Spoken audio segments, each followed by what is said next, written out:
कोलकाता कांड में mystery uncle की एंट्री। कौन है वो चाचा जो अब हो गया फरार? क्या कोलकाता की ट्रेनी डॉक्टर का पोस्टमार्टम जल्दी कराने के लिए किसी को भेजा गया था? कौन है वो मिस्ट्री अंकल जिसकी एंट्री से कोलकाता डॉक्टर केस की जांच कर रही सीबीआई के भी होश उड़ गए हैं? ये सवाल इसलिए क्योंकि ममता बनर्जी की सरकार में महिलाओं की सुरक्षा तो ताक पर रखी ही है, लेकिन जैसे जैसे वक्त गुजर रहा है सीबीआई की जांच आगे बढ़ रही है, ऐसे ऐसे खुलासे हो रहे हैं जिस पर एक बार आप यकीन नहीं कर पाएंगे। अब बीजेपी नेता ने कोलकाता कांड को लेकर ऐसा धमाकेदार दावा किया है जिसके बाद सियासी गलियारों में हड़कंप मच गया है। सीबीआई के होश भी फख्ता हो गए हैं, जिसके बाद कई तरह के सवाल भी सुलग रहे हैं। पोस्टमार्टम जल्दी कराने के लिए किसको भेजा गया? क्या मिस्ट्री अंकल का ममता बनर्जी से है कोई लिंक? कहां फरार हो गए हैं कोलकाता पीड़ित डॉक्टर के चाचा? बीजेपी नेता के दावे से क्यों सीबीआई के उड़ गए होश? कोलकाता के आरजी कर मेडिकल कॉलेज में डॉक्टर के साथ हुई घटना को लेकर भाजपा नेता शुवेंदु अधिकारी ने विस्फोटक दावा किया है। शुवेंदु अधिकारी ने कहा कि पीड़िता डॉक्टर के पोस्टमार्टम के समय एक स्थानीय टीएमसी नेता उसका चाचा बनकर पहुंच गया था और पोस्टमार्टम में जल्दी कर रहा था। शुवेंदु ने ये सीबीआई पूछताछ से निकले डॉक्टर के हवाले से किया है। शुवेंदु अधिकारी ने एक्स पर लिखा कि आरजी कर मेडिकल कॉलेज में बलात्कार और हत्या की शिकार हुई जूनियर महिला डॉक्टर का पोस्टमार्टम करने वाली फॉरेंसिक टीम के सदस्य डॉक्टर अपूर्वा विश्वास को सीबीआई ने तलब किया था। पूछताछ के बाद बाहर निकलते समय उन्होंने पत्रकारों के सामने एक बड़ा खुलासा किया है। उन्होंने बताया कि वहां एक व्यक्ति था जो खुद को पीड़िता का चाचा बता रहा था और धमकी दे रहा था कि अगर पोस्टमार्टम दिन के अंत तक पूरा नहीं हुआ तो खून की नदी बहा दी जाएगी। ये व्यक्ति टीएमसी का पूर्व पार्षद है। ये व्यक्ति कौन है? ये व्यक्ति संजीव मुखर्जी है। वो पानीहाटी नगर पालिका के पूर्व सीपीआईएम पार्षद है जो बाद में टीएमसी में शामिल हो गया और पानीहाटी टीएमसी विधायक निर्मल घोष का करीबी बन गया। शुवेंदु अधिकारी ने आरोप लगाया कि डॉक्टर के अंतिम संस्कार में जल्दबाजी बरती गई। उन्होंने ये भी कहा कि यहाँ के स्थानीय विधायक निर्मल घोष भी शमशान घाट में डॉक्टर के अंतिम संस्कार के समय मौजूद थे। अधिकारी ने कहा कि घोष को इसका आदेश सीएम ममता बनर्जी से मिला था। शुवेंदु अधिकारी ने पीड़िता के अंतिम संस्कार की पर्ची भी पेश की और प्रश्न उठाया कि आखिर इस पर संजीव मुखर्जी के हस्ताक्षर क्यों है। उन्होंने बताया कि इसी पर्ची पर सोमनाथ डे नाम के एक आदमी के भी हस्ताक्षर है जिसका नाम सोमनाथ डे है। उन्होंने बताया कि इस इलाके में सोमनाथ डे नाम का एक और पूर्व टीएमसी पार्षद है। उन्होंने सवाल उठाया कि क्या दोनों एक ही हैं? शुवेंदु अधिकारी ने डॉक्टर अपूर्व विश्वास का एक वीडियो भी साझा किया है। इसमें डॉक्टर विश्वास बताते हैं कि अपने आप को पीड़िता का रिश्तेदार बताने वाला व्यक्ति डॉक्टर और परिवार तक पर जल्दी पोस्टमार्टम का दबाव बना रहा था। डॉक्टर ने बताया कि वो पूर्व पार्षद है और मैं उनका नाम नहीं बता सकता। डॉक्टर ने यह भी कहा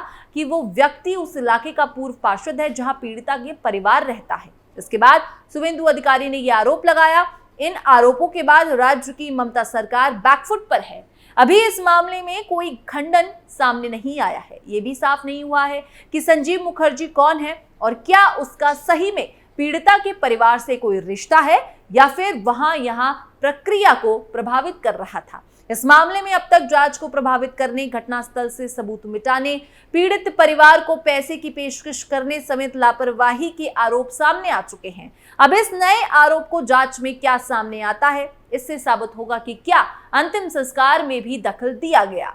घर में ताला डालकर फरार।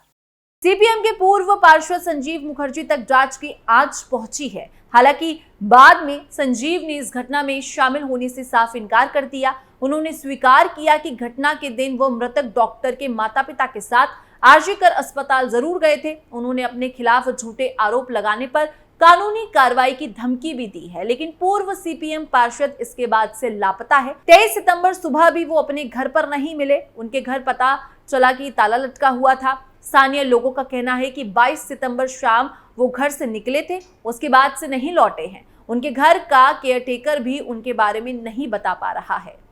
एसआई भी सीबीआई की नजर में।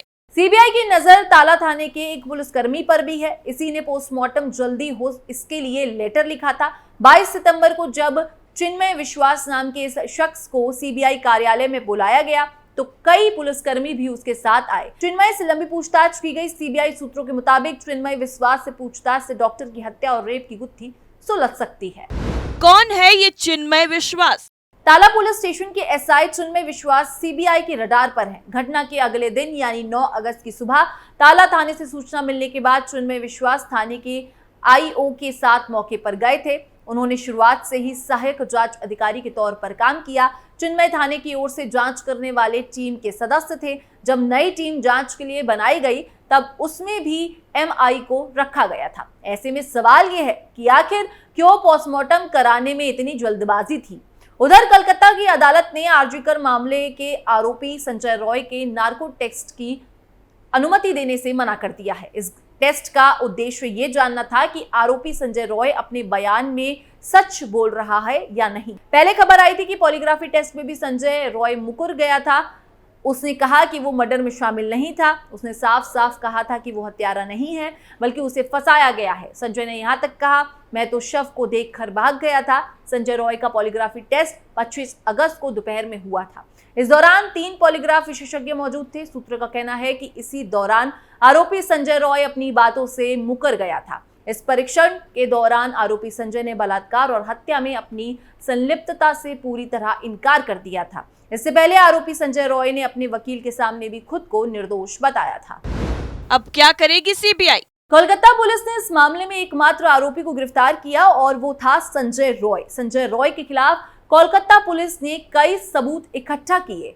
इसके बाद ये मामला सीबीआई के पास गया। सीबीआई की भी अभी तक यही थ्योरी है कि कातिल कोई और नहीं बल्कि संजय रॉय ही है। आरोपी संजय रॉय के खिलाफ कई सबूत हैं। इनमें सीसीटीवी फुटेज में उसकी मौजूदगी, अस्पताल परिसर में घूमने और बाहर निकलने के सबूत, डीएनए रिपोर्ट, मृतका और आरोपी के कपड़ों की जांच, मौके वारदात पर मिले सबूत जैसे कई अहम सबूत उसके खिलाफ हैं। कॉल रिकॉर्डिंग सुरक्षित रखने की अपील। वहीं दूसरी तरफ मृतक महिला डॉक्टर के पिता ने सीबीआई को सूचित किया कि उन्होंने अपनी बेटी की मौत से कुछ घंटे पहले उससे फोन पर बात की थी और एजेंसी से उसके फोन की कॉल रिकॉर्ड सुरक्षित रखने का आग्रह किया था। सीबीआई को लिखे पत्र में पिता ने अस्पताल का सीसीटीवी फुटेज सुरक्षित रखने का भी अनुरोध किया है, खासकर सेमिनार हॉल के फ्लोर पर लगे सीसीटीवी फुटेज जहां 9 अगस्त को उनकी बेटी का शव मिला था। उन्होंने सीबीआई अधिकारियों से ड्यूटी चार्ट बरामद करने का भी अनुरोध किया था ताकि पता लगाया जा सके कि 8 अगस्त की रात उनकी बेटी के साथ कौन कौन ड्यूटी पर था।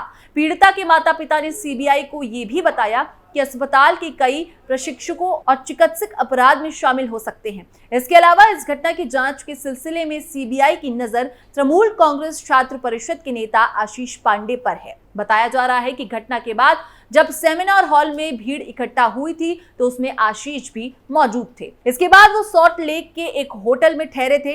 इस बारे में सीबीआई ने होटल कर्मचारियों से पूछताछ की है। इस घटना की जांच के सिलसिले में सीबीआई ने माकपा की युवा शाखा democratic youth federation of India की पश्चिम बंगाल राज्य सचिव मीनाक्षी मुखर्जी से भी पूछताछ की है। 9 अगस्त को वारदात के दिन मुखर्जी अस्पताल पहुंची थी और उस दिन पीड़िता के माता पिता से बातचीत की थी। माकपा के दावा है कि पीड़िता के शव का तुरंत अंतिम संस्कार कराने के शहर पुलिस के प्रयासों का विरोध करने वाली वो ही थी। टीएमसी विधायक सुदीप्तो रॉय गुरुवार को आरजीकर मेडिकल कॉलेज एवं अस्पताल में वित्तीय अनियमितताओं से जुड़े धन शोधन मामले में पूछताछ के लिए ईडी के समक्ष पेश हुए थे।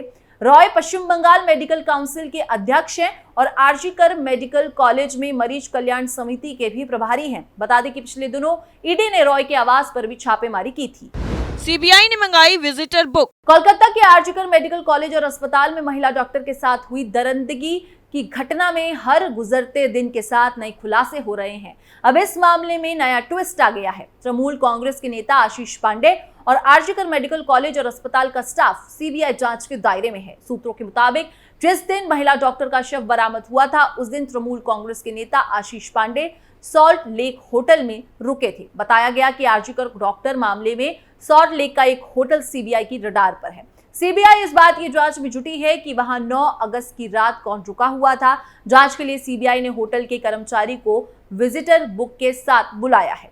खबर है कि सीबीआई को तृणमूल कांग्रेस के नेता आशीष पांडे के सॉल्ट लेक होटल में ठहरे होने का पता तब चला जब जांच के तहत कई मोबाइल फोनों की जांच हुई। रिपोर्ट्स का दावा किया जा रहा है कि 19 सितंबर को होटल का एक स्टाफ बुकिंग रजिस्टर समेत अन्य जरूरी डॉक्यूमेंट्स को लेकर सीबीआई ऑफिस पहुंचा, जिसके बाद ये सभी सीबीआई को सौंप दिए गए। आशीष पांडे ने 9 अगस्त को ही होटल का कमरा बुक किया था। बताया गया कि रात को चेक इन करने के बाद अगली सुबह चेकआउट कर दिया गया था। इस नए ट्वीट के बाद सीबीआई की टीम हर एंगल से इस मामले की तलाशने में जुटी हुई है। इस बीच नवनियुक्ति कोलकाता पुलिस कमिश्नर मनोज वर्मा ने आरजीकर मेडिकल कॉलेज एवं अस्पताल का दौरा किया।